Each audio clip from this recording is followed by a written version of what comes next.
Hello guys, welcome back to our channel village Vakil Vasvi. మీరు కనుక మన ఛానల్ని మొట్టమొదటిసారిగా చూస్తున్నట్లయితే వీడియోకి తప్పకుండా లైక్ చేసి ఛానల్ సబ్స్క్రైబ్ చేసుకోండి. సో రేపే ఎగ్జామ్ కదా, సో మీ అందరికీ ఆల్ ది బెస్ట్. అండ్ నిన్న వీడియో తర్వాత కూడా డౌట్స్ అడగడం జరిగింది. నేను మేజర్ డౌట్ ఒకటి అడిగారు. సో చాలామందికి అడ్మిట్ కార్డ్ డౌన్లోడ్ చేసుకున్న తర్వాత దాని మీద ఫోటో అలాగే సిగ్నేచర్ రాలేదు. కొంతమందికి సిగ్నేచర్ రావట్లేదు, కొంతమందికి ఫోటో రావట్లేదు. సో ఇదొక ప్రాబ్లం అనేది చెప్తున్నారు. అండ్ స్టిల్ ప్రింట్అవుట్స్ గురించి అడుగుతూ ఉన్నారు. అండ్ ఒకరు ఈబిడ్ అని వేరేట్లో ఉంది, అది ఏంటి అని అడిగారు. సో ఈ మూడు మీకు క్లియర్ చేసి అండ్ ఏం ఫాలో అవ్వాలి స్ట్రిక్ట్గా రేపు అనేది చెప్పి ఈ వీడియో అయితే క్లోజ్ చేస్తాను. అండ్ మీ అందరికీ కూడా hearty all the best. And first of all, ఈ ఫోటో కనుక సిగ్నేచర్ కనుక రాకపోతే ఏంటి పరిస్థితి అంటే కనుక మీరు క్రోమ్లోకి వెళ్ళి అక్కడ సెర్చ్ చేసి అక్కడ నుంచి అడ్మిట్ కార్డ్ డౌన్లోడ్ చేసుకొని వస్తుందండి. డైరెక్ట్ గూగుల్లో నార్మల్ వెబ్సైట్కి వెళ్ళి చేసేదానికన్నా క్రోమ్లోకి వెళ్ళి కనుక మీరు మీ యొక్క అడ్మిట్ కార్డ్ డౌన్లోడ్ చేసుకున్నట్లయితే కనుక సిగ్నేచర్ అలాగే ఫోటో అయితే వస్తుంది. సో ఇది నేను ఎలా చెప్తున్నాను అంటే, నా ట్యూషన్ స్టూడెంట్స్లో నా కోచింగ్ స్టూడెంట్లో ఒకరికి అలాగే రాలేదు. సో హీ ఆస్క్డ్ మీ, నాకు కూడా అది ఫస్ట్ తెలియదు అనమాట. సో తర్వాత నేను ఏంటని సొల్యూషన్ ఎత్తుకుదాం లేదా బార్ కౌన్సిల్ కానీ కాల్ చేద్దాం, తెలిసిన వాళ్ళకి ఎవరికి చేద్దామని నేను అనుకుంటున్నా అప్పుడే ఆయన మళ్ళీ నాకు పెట్టారనమాట. సో డౌన్లోడ్ అయ్యింది, ఇట్లా చేశాను, క్రోమ్కి వెళ్ళి డౌన్లోడ్ చేసుకుంటే అయింది అని చెప్పారు. సో నిన్న కూడా నాకు ఒక కమెంట్ వచ్చింది, సో అందుకే తెలుసుకోవాలనుకున్నా. బట్ థ్యాంక్ఫుల్లీ ఆయనకి ఒక సొల్యూషన్ దొరికి మనందరికీ కూడా ఒక సొల్యూషన్ చెప్పడం జరిగిందనమాట. కాబట్టి ఎవరికైతే ఫోటో కానీ సిగ్నేచర్ కానీ రాలేదో వాళ్ళు ఏం చేస్తారంటే క్రోమ్లోకి వెళ్ళి అక్కడ ఆల్ ఇండియా బార్ ఎగ్జామినేషన్ అంటే అక్కడికి వెళ్ళి మీ అడ్మిట్ కార్డ్ అనేది రిలీజ్ ఉంది కదా, అక్కడ డౌన్లోడ్ చేసుకోండి. తప్పకుండా ఫోటో అండ్ సిగ్నేచర్ వస్తుంది. అలాగే కలర్ ప్రింట్ తీసుకోవాలా లేకపోతే బ్లాక్ అండ్ వైట్ అంటే సరిపోతుందంటే, నాలాగా హెచ్చులు పడితే మాత్రం కలర్ ప్రింట్ తీసుకోండి, లేదంటే బ్లాక్ అండ్ వైట్. ఎందుకంటే నాకు హాల్ టికెట్ లుక్ రావాలి అంటే మాత్రం డెఫినెట్గా నాకు కలర్ ప్రింట్ కావాలన్నమాట. సో అందుకే నేను ఏ ఎగ్జామ్ రాసినా కలర్ ప్రింట్ తీసుకుంటాను. But black and white is also allowed. ఓకేనా. నెక్స్ట్ ఇంకొక క్వశ్చన్, స్టిల్ ప్రింట్అవుట్స్ గురించి అడుగుతున్నారు. యాక్చువల్గా మనకి అక్కడ ఇన్స్ట్రక్షన్స్లో బుక్స్ మాత్రమే అని చెప్పి హాల్ టికెట్ మీద ఉండింది. కాకపోతే at the description of the examiner ఏమైనా అలో చేస్తారు అని చెప్పి నేను ఏదైనా ఒకటి తీసుకెళ్ళమంటే మొత్తానికి ప్రింట్అవుట్స్ తీసుకెళ్ళొచ్చా అని అడుగుతున్నారు. సో అసలు మొత్తానికి వద్దు, రేపు అక్కడ మీకు అలో చేయకపోతే ఒక్క బేరక్ లేకుండా పోతుంది. మీరన్నా కొనుక్కోండి, లేదా సీనియర్స్ దగ్గర అన్నా తీసుకోండి, ఏదో ఒక్క సబ్జెక్ట్ తీసుకుని వెళ్తే చేయకపోతే అక్కడ వదిలేసి మీరు ఎగ్జామ్కి వెళ్ళడానికి అవకాశం ఉంటుంది. కాబట్టి 1-2 ప్రింట్అవుట్స్ అలౌ చేస్తారు అని నేను చెప్తున్నా. ఎందుకంటే అప్పుడు చేశారు. ఏవి ఎలా ఉంటుందంటే ఇవి రూల్స్ అని చెప్పలేము, ఒక్కొక్కరికి అవి తెలిస్తే ఒక్కొక్కరికి తెలియవు. సో చాలా రకాలైనవి ఉంటాయి కాబట్టి మొత్తం ప్రింట్అవుట్స్ తీసుకుని వెళ్ళొద్దు. ఏదో ఒక సబ్జెక్ట్ 2 సబ్జెక్ట్స్ మాత్రమే తీసుకుని వెళ్ళండి. ఓకేనా. సో ఇది ప్రింట్అవుట్స్ గురించి రెండో క్వశ్చన్. అండ్ నెక్స్ట్ ఈబిడ్ అని చెప్పేసి కింద ఉంటుంది అని చెప్పేసి ఎవరో కమెంట్ చేస్తున్నారు, 2 times కూడా చేశారు. సో అదేంటి అంటే ఇన్ సేమ్ ప్లేస్ అని, ఈబిడ్ అంటే అక్కడే పొందుపరిచి ఉంది అని అర్థం అనమాట. అదేం పెద్ద ఇదేం కాదు. మనకి అమెండ్మెంట్స్ ఎప్పుడు యాడ్ అయ్యి ఏంటి అవి చూసుకోండి. అండ్ సబ్స్టిట్యూటెడ్ అని ఉందని కూడా అడుగుతున్నారు. సో ఈ సబ్స్టిట్యూటెడ్ అంటే ఏం లేదు. సో అంతకు ముందున్న దాని మీద ఇప్పుడు ఇది వచ్చింది, సో సంథింగ్ అట్లా యూస్ చేసినప్పుడు యూస్ చేస్తూ ఉంటారు. సో అదేం పెద్ద క్రిటికల్గా అలా ఏం ఉండదన్నమాట. కాబట్టి మీరు అమెండ్మెంట్స్ చెక్ చేసుకోవడం మాత్రం ఇచ్చిన డేట్ బట్టి ఆ యొక్క ఆర్టికల్ ఓపెన్ చేసుకుంటే కింద ఫుట్ నోట్స్లో మీకు అమెండ్మెంట్ ఎప్పుడు యాడ్ చేశారనేది ఉంటుంది. సో అమెండ్మెంట్కి సంబంధించిన క్వశ్చన్స్ ఏమన్నా అడిగితే కనుక మీరు ఈజీగా ఫుట్ నోట్స్లో చూసుకోండి. సో ఇవి మీకు డౌట్స్. అండ్ నెక్స్ట్ క్విక్గా ఏమేమి జాగ్రత్త పడాలి అనేది కూడా చెప్పేస్తాను. సో మీకు చెప్తూ ఉన్నది అగైన్ మళ్ళీ ఈరోజు వీడియోలో కూడా చెప్తున్నాను కాబట్టి ఈ ప్రికాషన్ కూడా ఫాలో చేయండి.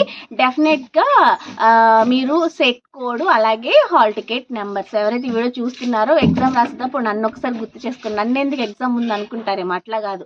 సెట్ కోడ్ను రోల్ నెంబర్ అనేది చాలా ఇంపార్టెంట్. ఆ రెండు సరిగ్గా లేక ఫెయిల్ అయిన వాళ్ళు, అంటే విత్ హెల్డ్ రిజెక్ట్ అయిన వాళ్ళు అలా చాలామంది ఎక్కువ మంది ఉన్నారు. కాబట్టి ముందు రోల్ నెంబర్ సరిగ్గా వేసుకుని మీరు తర్వాత సెట్ కోడ్ మీకు ఏ పేపర్ వచ్చింది అనేది కంపల్సరీగా చూసుకోండి.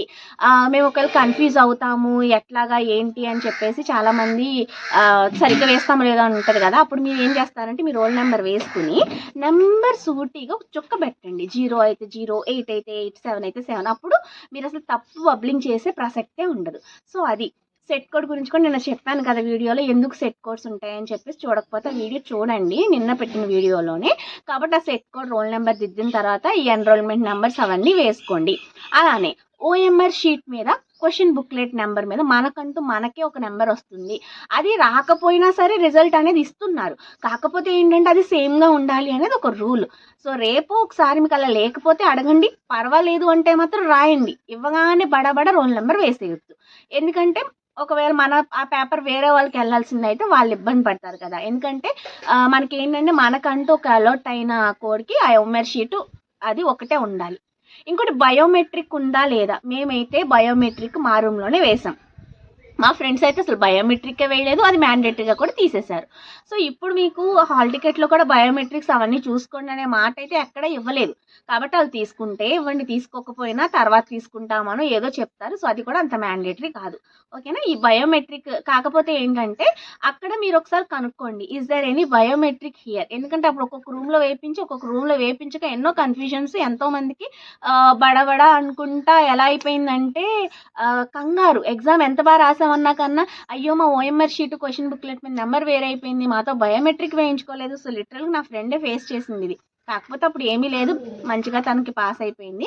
కాకపోతే ఏంటంటే మీరు ఒక్కసారి ఈ మాట, సో బయోమెట్రిక్ వేస్తున్నారా, వాళ్ళు ఒకవేళ మర్చిపోయినా మేడం ఏదైనా బయోమెట్రిక్ ఉందా, లేదా సార్ అయితే సార్ ఇక్కడ ఏదైనా బయోమెట్రిక్ ఉందా, వేయించుకుంటున్నారా అంటే వాళ్ళు చేస్తూ ఉంటారు కదా ఇన్విజిలేషన్స్, లేదమ్మా ఇప్పుడు లేదని చెప్తారు కదా. సో అప్పుడు మీరు ఊపిరి పీల్చుకోవచ్చు.